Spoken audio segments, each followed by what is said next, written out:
Bismillahirrahmanirrahim. Assalamualaikum warahmatullahi wabarakatuh. Innal hamdalillah nahmaduhu wa nasta'inuhu wa nastaghfiruh wa na'udzu billahi min shururi anfusina wa min sayyiati a'malina. May yahdihillahu fala mudilla lahu wa may yudlil fala hadiya lahu. Asyhadu an la ilaha illallah wa asyhadu anna Muhammadan abduhu wa rasuluhu la nabiyya ba'd. Rabbi ishrah li sadri wa yassir li amri wahlul 'uqdatam min lisani yafqahu qawli. Apa kabar semua pada hari ini? Insyaallah semuanya sehat dan semuanya selalu dalam lindungan Allah Subhanahu wa taala. Amin. Dalam video ini Ustaz hanya ingin mereview kembali pelajaran tematik khususnya tema 5I. Ustaz yakin, Ustaz percaya kalian sudah mempersiapkan segala sesuatu untuk penilaian akhir tahun atau ulangan semester ini dengan sebaik-baiknya. Sama seperti dengan tema yang lain, untuk tema 5I juga muatan pelajarannya terdiri atas bahasa Indonesia, IPA, PKN, IPS, dan SBDP. Untuk bahasa Indonesia, ini seperti kisi-kisi yang sudah dibagikan oleh wali kelasnya kalian masing-masing. Ini diawali dari iklan. Iklan ini adalah merupakan sesuatu pesan atau informasi tentang suatu barang atau jasa yang dibuat untuk menarik perhatian serta membujuk masyarakat yang melihatnya agar dapat tertarik pada barang atau jasa yang ditawarkan. Iklan ini biasanya disampaikan pada media massa, pada media cetak maupun pada media elektronik. Pada media cetak berupa surat kabar, majalah, koran, dan sebagainya. Sementara pada media elektronik ini kita dapati televisi, radio, dan bahkan internet. Selanjutnya kita masuk pada kesimpulan isi iklan media seperti pada halaman 43 ya, kita bisa melihat sini tentang iklan media elektronik. Seperti yang sudah dijelaskan sebelumnya, iklan media elektronik ini terdiri atas iklan internet, televisi, dan radio. Kenapa iklan internet termasuk pada iklan media elektronik? Karena iklan internet ini merupakan sesuatu iklan yang disampaikan menggunakan alat elektronik berupa laptop, komputer, atau ponsel pintar, atau yang kita ketahui bersama gadget ya. Selanjutnya iklan televisi. Iklan televisi ini disajikan melalui gambar atau suara-suara. Berbeda dengan iklan-iklan yang lain. Kalau untuk iklan televisi, kita bisa melihat secara langsung apa yang didemonstrasikan oleh seseorang untuk menawarkan sesuatu produk atau jasa. Ya. Berbeda dengan televisi, ada iklan radio. Iklan radio ini iklan yang bisa kita dengar, hanya kita bisa dengar saja ya, tanpa kita bisa melihat apa yang didemonstrasikan. Kemudian untuk radio sendiri ini disertai juga dengan suara manusia, musik, dan lagu latar. Juga disertai efek suara yang menggambarkan sesuatu, misalnya suara alam atau suatu kegiatan.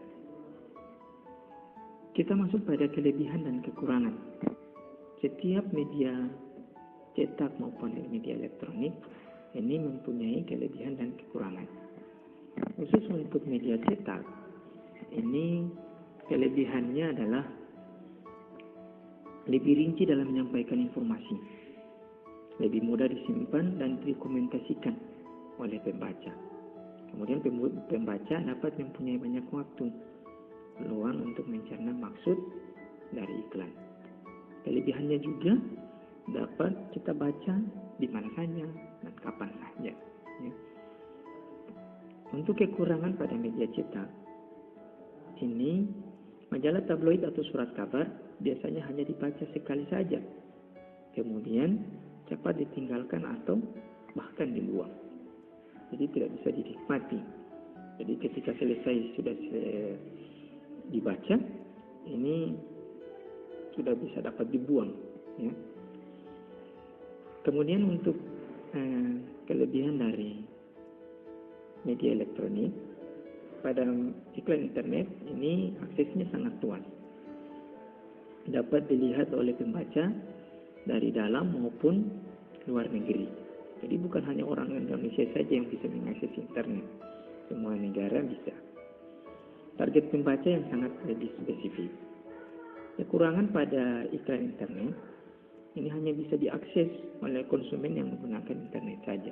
Orang yang tidak punya paket data berarti tidak bisa mengakses iklan internet tersebut. Ya. Pada iklan radio ini kelebihannya memiliki efektivitas dalam menyerap perhatian pendengar dan menciptakan minat agar suatu informasi itu tersampaikan dengan baik.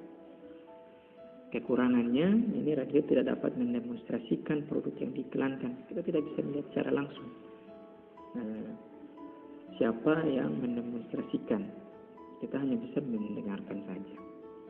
Radio menyiarkan hanya sekelebat dan sekali dengar. Sementara pada iklan televisi penonton dapat melihat dan mendengarkan secara langsung produk atau jasa yang didemonstrasikan, berbeda dengan radio yang tadi. Ya.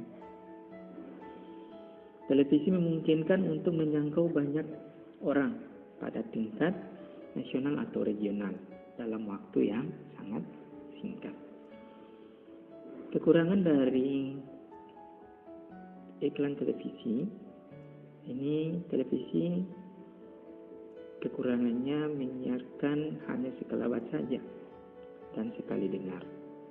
Relatif lebih mahal, berbeda dengan iklan internet maupun iklan radio. Ternyata iklan televisi ini lebih mahal. Selanjutnya kita masuk pada pelajaran IPA. Untuk IPA sendiri, ini tentang zat tunggal maupun zat campuran.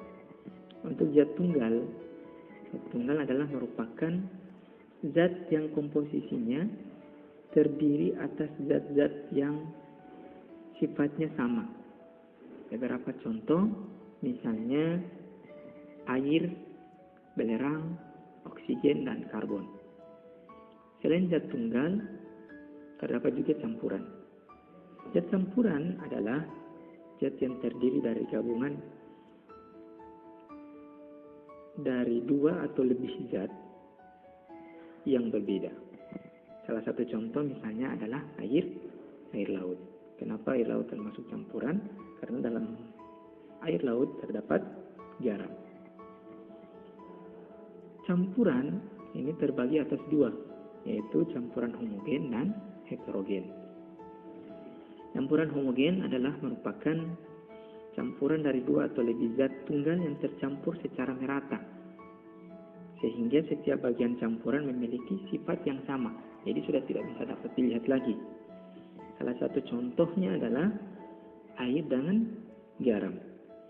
Campuran air dan garam yang diaduk akan membentuk larutan garam. Kemudian ada campuran heterogen. Campuran heterogen adalah campuran dari dua atau lebih zat tunggal yang tidak tercampur secara merata, sehingga ada bagian campuran memiliki sifat berbeda. Contohnya adalah apa? Contohnya adalah air dengan pasir. Ketika air dengan pasir ini kita campurkan, airnya kita aduk, pasirnya masih tersisa. Ya. Begitu juga dengan campuran air dengan kopi, air dengan tepung tapioka, dan campuran air dengan minyak. Ya, jadi campuran-campuran tersebut akan mengendap jika didiamkan beberapa saat. Selanjutnya kita masuk pada halaman 80. Pada halaman 80 ini tentang penggolongan materi benda-benda sekitar di mana unsur-unsur yang menyusun udara, beberapa di antaranya adalah oksigen, nitrogen, hidrogen, ozon, dan gas-gas lain. Sementara senyawa yang menyusun udara antara lain karbon dioksida dan sejumlah kecil gas pencemar seperti karbon monoksida, sulfur oksida, dan nitrogen oksida. Apa perbedaan antara unsur dan senyawa? Unsur adalah merupakan zat tunggal yang paling sederhana dan tidak dapat diuraikan lagi melalui reaksi kimia. Nitrogen dan oksigen adalah contoh unsur yang berupa gas. Dengan reaksi kimia biasa, nitrogen dan oksigen dapat diuraikan lagi. Beberapa contoh unsur lainnya yang berbentuk gas antara lain hidrogen, ozon, dan helium. Kemudian untuk senyawa adalah zat-zat yang tersusun antara dua unsur atau lebih yang bergabung melalui reaksi kimia. Air dan garam dapur merupakan contoh senyawa.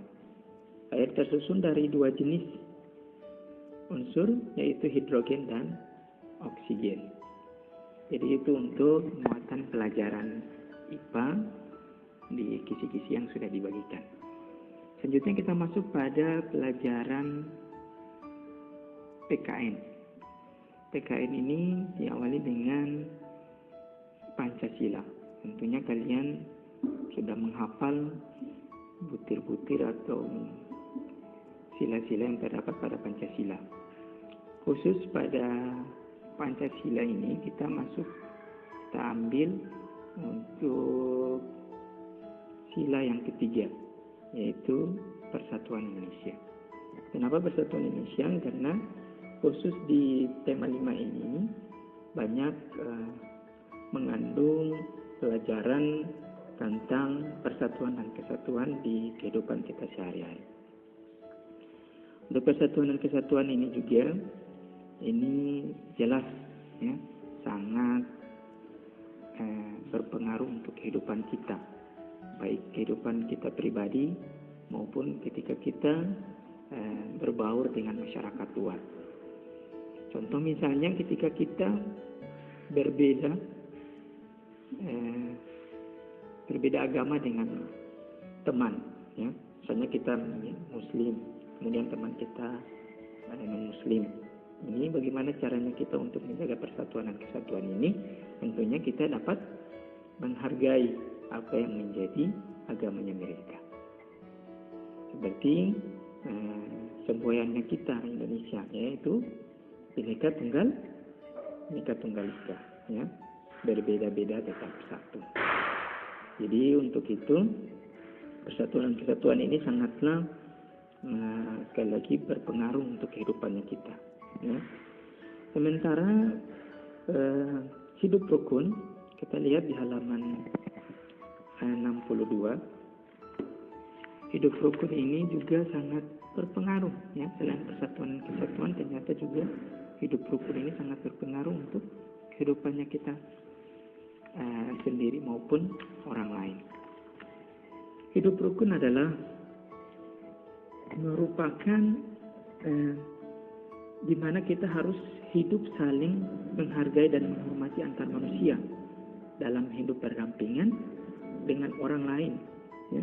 Hidup rukun ini sebaiknya kita terapkan di rumah, sekolah, dan juga masyarakat luar. Jadi setiap ketika kita hidup rukun, baik di kehidupan kita di keluarga, ini kita bisa menghargai ketika ada perbedaan-perbedaan pendapat. Ya. Begitu juga ketika kita di sekolah, ketika kita ada di masyarakat. Ya, jadi itu untuk pelajaran PKN. Ya. Selanjutnya kita masuk pada pelajaran IPS. Untuk pelajaran IPS kita lihat di halaman 17. Halaman 17 ini muatannya tentang letak astronomis. Letak astronomis Indonesia, kita ketahui bersama bahwa Indonesia ini terletak di antara benua Australia dan benua Asia, serta berada di antara Samudra Hindia dan Samudra Pasifik. Letak astronomisnya terletak pada 6 derajat lintang utara sampai dengan 11 derajat lintang selatan, dan 95 derajat bujur timur sampai dengan 141 derajat bujur timur. Garis lintang ini adalah merupakan garis khayal yang membentang secara horizontal atau memanjang ke samping. Garis lintang yang berada tepat di tengah-tengah dan membagi bumi menjadi belahan bumi utara dan selatan. Jadi yang membagi bumi antara bumi utara dan selatan itu disebut dengan garis lintang. Adapun garis bujur adalah garis khayal yang membentang secara vertikal atau lurus dari atas ke bawah. Garis bujur terbagi ke atas dua, yaitu bujur barat dan bujur timur.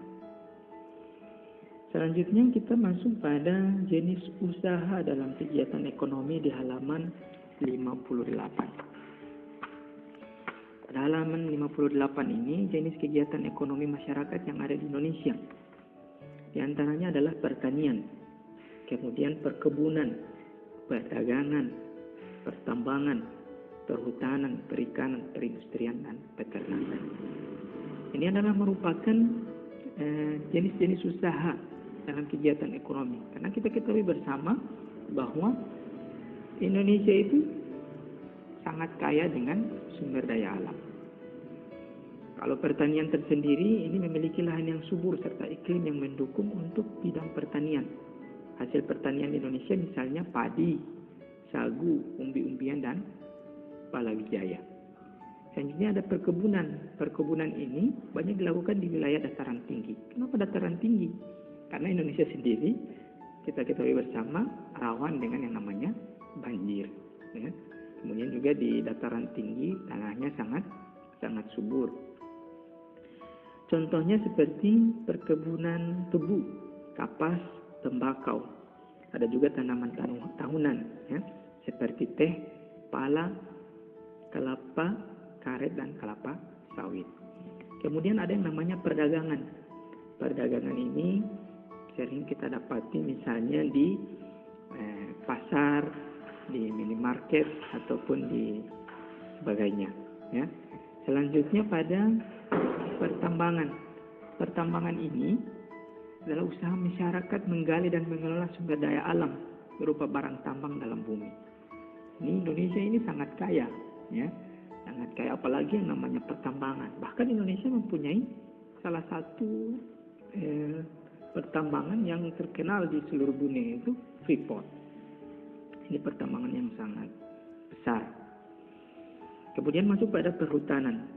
Hutan Indonesia ini juga sangat luas, tetapi sayang, ya,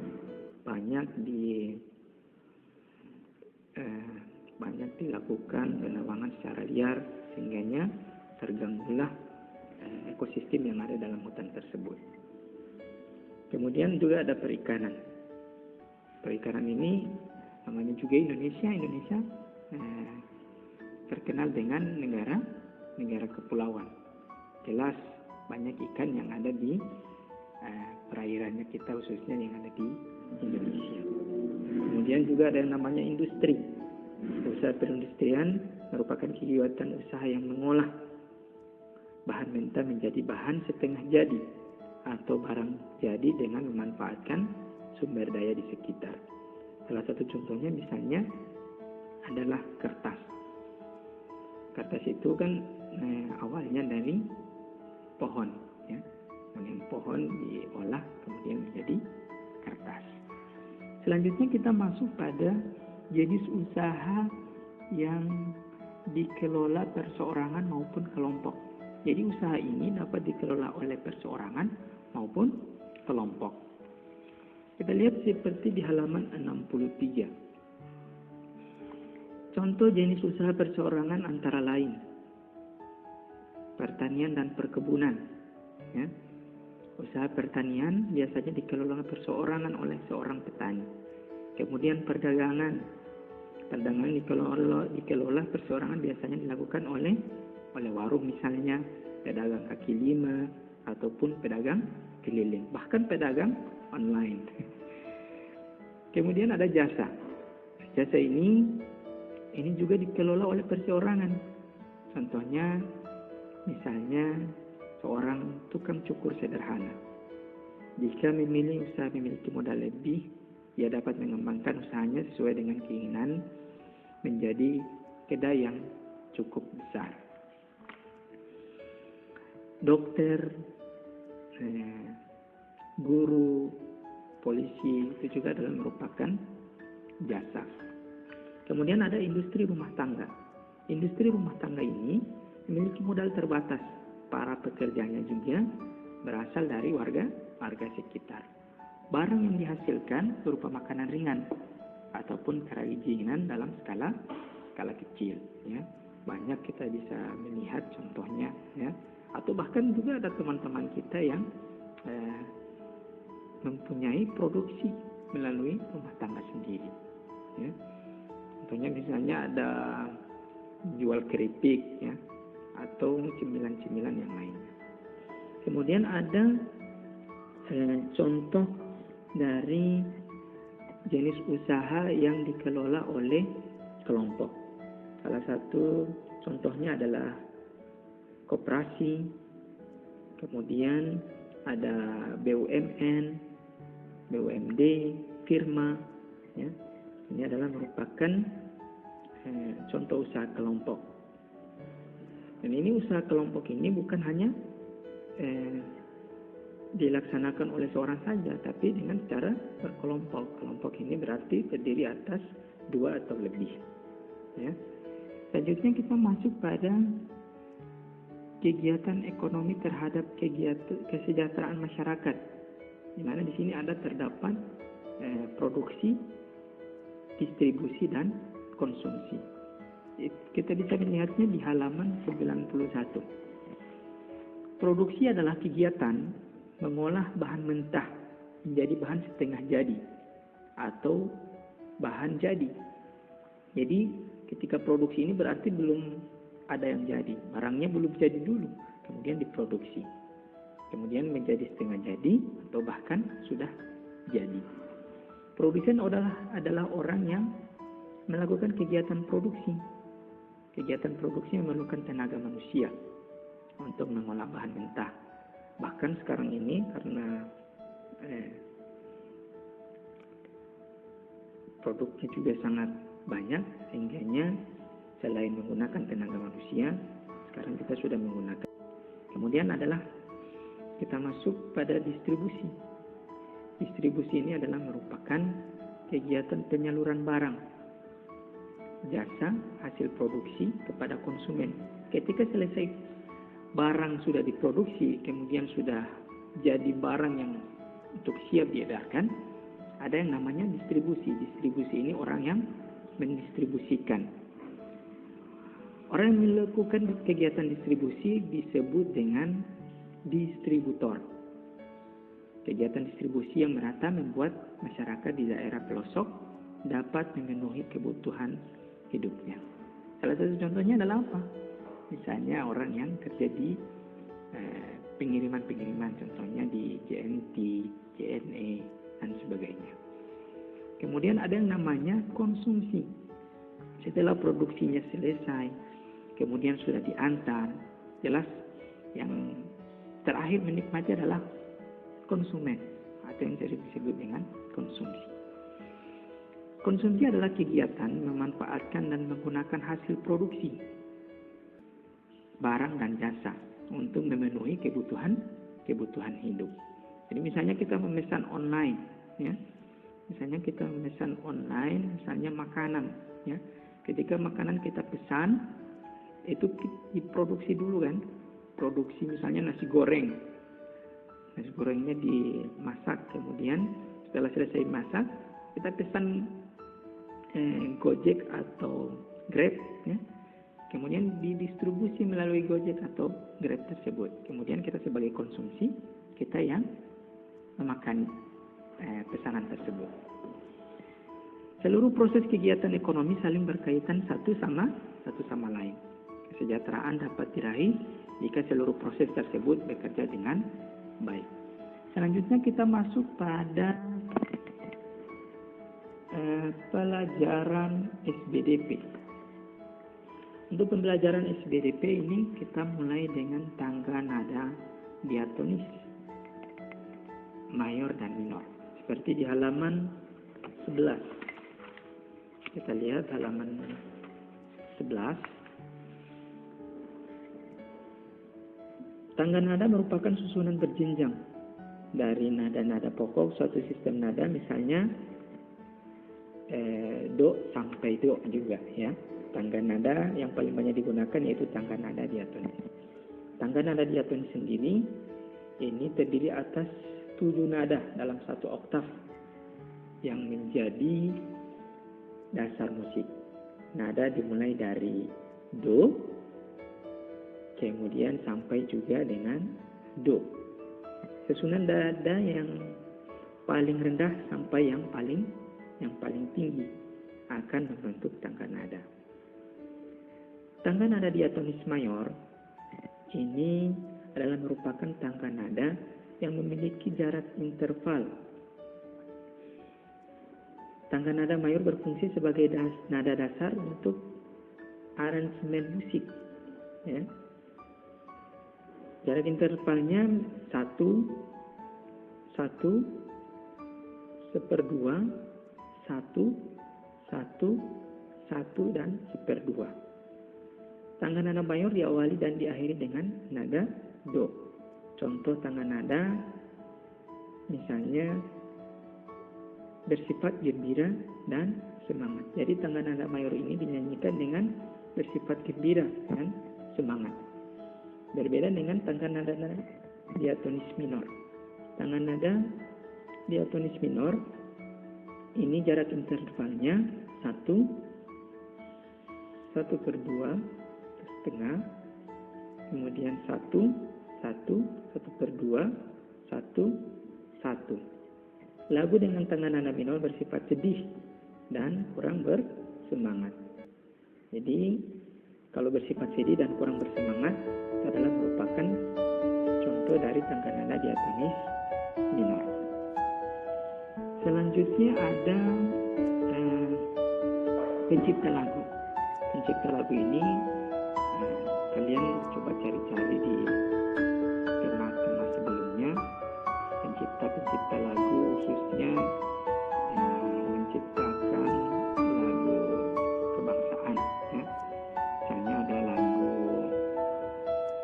mengheningkan cipta, syukur, dan sebagainya ya.